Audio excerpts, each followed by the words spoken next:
Fait que vous voulez faire léviter des objets comme ça, que ça suit le joueur, que quand on relâche, ça tombe. Ben c'est parti.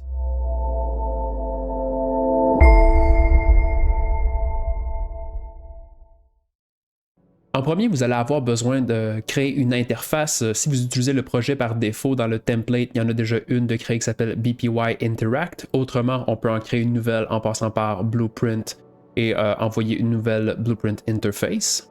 À l'intérieur de l'interface, on peut tout simplement avoir une fonction, j'en ai une déjà qui s'appelle Interact. Ensuite, notre objet qui va l'éviter devra être dans un blueprint actor. Ici, il y en a un BP Interactable que je vais mettre directement dans ma scène.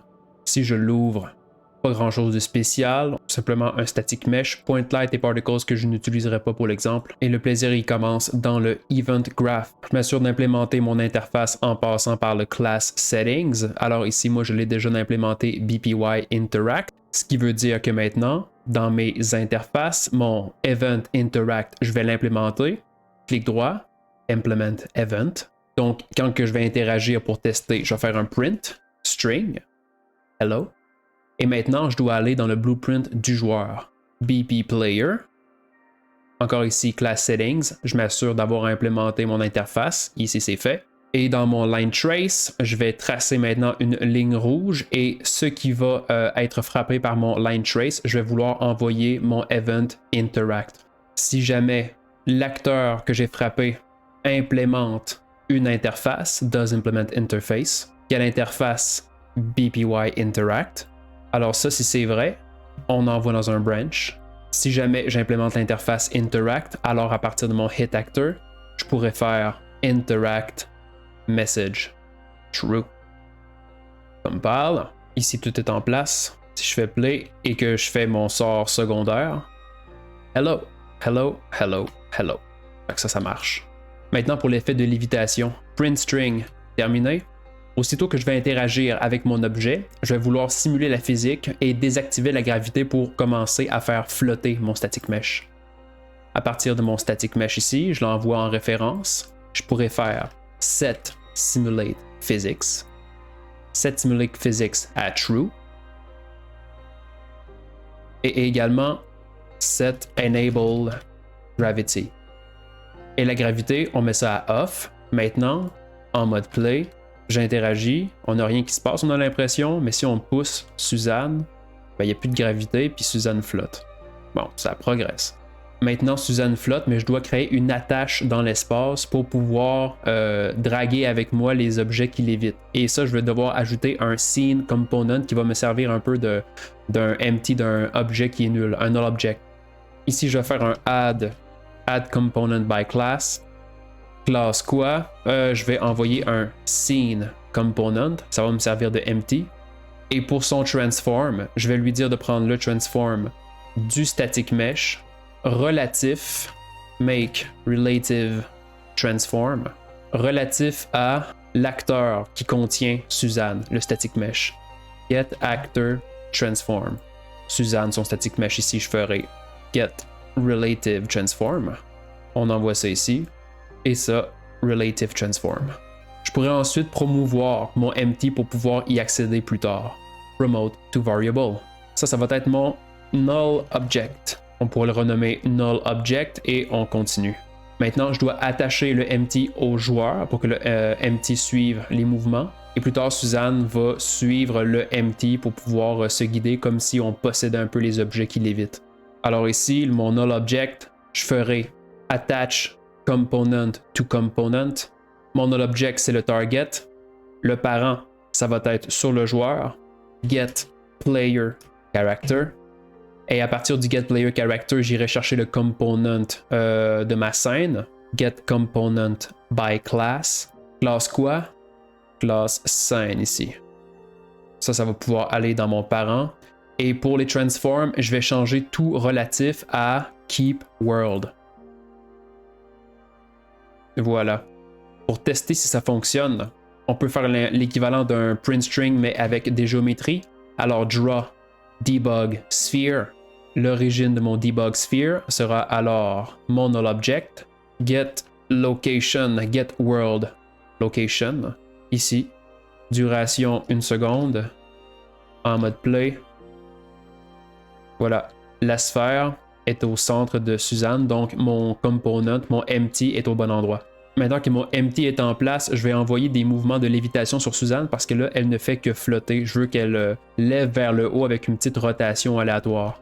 Alors Suzanne ici, static mesh, je ferai add impulse at location.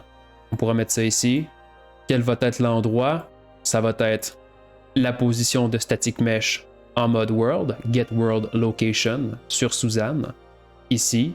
Et pour mon impulse, si je mets 10 000 en mode play, ça marche un peu, mais pas exactement. Ça monte un coup et non continuellement. Alors pour que ça monte en boucle, quand que je garde mon doigt enfoncé, je vais devoir envoyer un impulse continuellement et pour ça, je vais devoir utiliser un timer par event.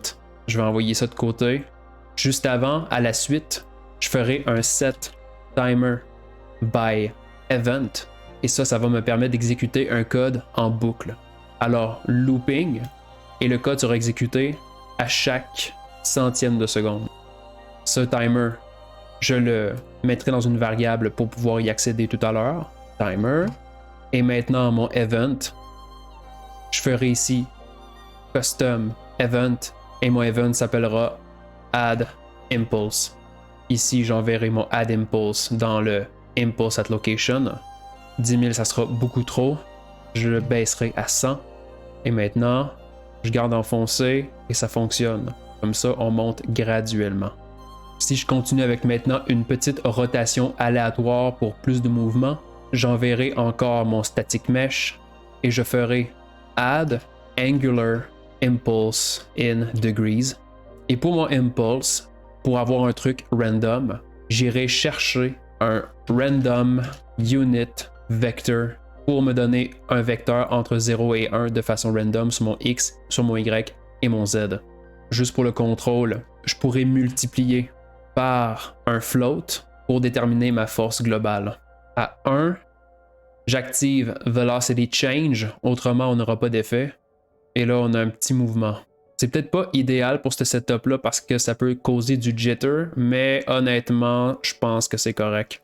Si on augmente à 10, encore plus de mouvement, mais là, je pense que ça commence à être un peu weird. Alors, ça progresse bien, sauf que maintenant, si je bouge, pas moyen de contrôler la position de Suzanne. Alors, on va faire ça maintenant. Je devrais, pour continuer, garder en mémoire la position de Suzanne. Alors, avec son static mesh, j'irai faire un get world location et la location de Suzanne à tout moment, je vais la promouvoir à une variable. Cette variable que j'appellerai location. Alors la position de Suzanne est constamment mise à jour et gardée dans cette variable location. Maintenant Suzanne, je vais devoir lui faire suivre le empty que j'ai créé tout à l'heure ici. À la suite de mon location, toujours avec une référence à Suzanne, je ferai un set world location. Et maintenant, pour la nouvelle position, je vais devoir faire une interpolation entre la position actuelle de Suzanne et la position de mon empty qui est accroché à mon joueur. Alors avec mon new location, je ferai un v-interp2, ce qui veut dire interpolation entre deux vecteurs. Mon current, c'est-à-dire la position actuelle, sera mon location de Suzanne et mon target va être la position de mon null object en mode world, get world location.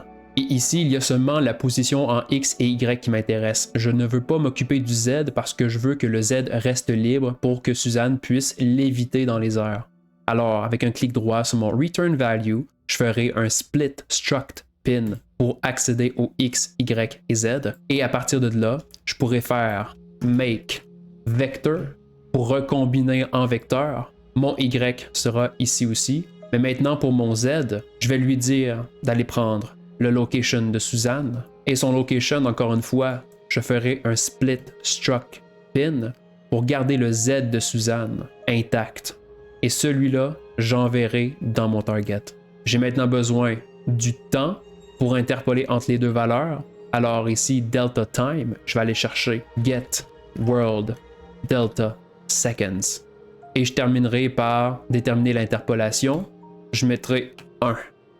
Maintenant, on fait play, et puis ça suit. Interpolation à 2, ça suit beaucoup plus rapidement. 0.2, ça suit moins. Tout ça fonctionne bien, mais maintenant, si je relâche mon sort, l'objet ne retombe pas. Je retournerai maintenant dans mon blueprint du joueur, et ici, à mon spell secondaire, quand que je relâcherai, j'irai encore interagir avec mon objet. Alors je ferai un custom event que j'appellerai Stop Interacting. Stop Interacting ici, que je pourrai renvoyer dans mon interact, j'appelle Stop Interacting ici. Ce qui veut dire que maintenant, quand je relâche, je retourne dans ma boucle. Mais là, juste avant, je placerai un flip-flop pour que la prochaine fois que j'entre dans la boucle, je ne ferai pas le code en A, je ferai le code en B. Et le code en B sera de faire set enable gravity que je mettrai à on. Ensuite, pour détacher Suzanne, ou du moins arrêter de la forcer à suivre mon null, ce timer qui exécute la boucle pour me rendre toujours au null, je vais lui dire de s'arrêter. Alors avec le timer ici, j'irai récupérer sa valeur, get, et je ferai clear and invalidate timer by handle. Comme ça. Et maintenant, si je relâche, ça fonctionne. Alors pour résumer, on active la physique et on désactive la gravité sur Suzanne. On crée un empty qu'on va ensuite attacher au component scene du joueur. Je crée une loop et cette loop va rapidement envoyer des impulses en location pour que ça monte et en rotation pour avoir un petit peu d'aléatoire sur le rotation. Et ensuite, on dit à Suzanne de suivre constamment un empty qui est attaché au joueur pour donner l'effet voulu. That's it!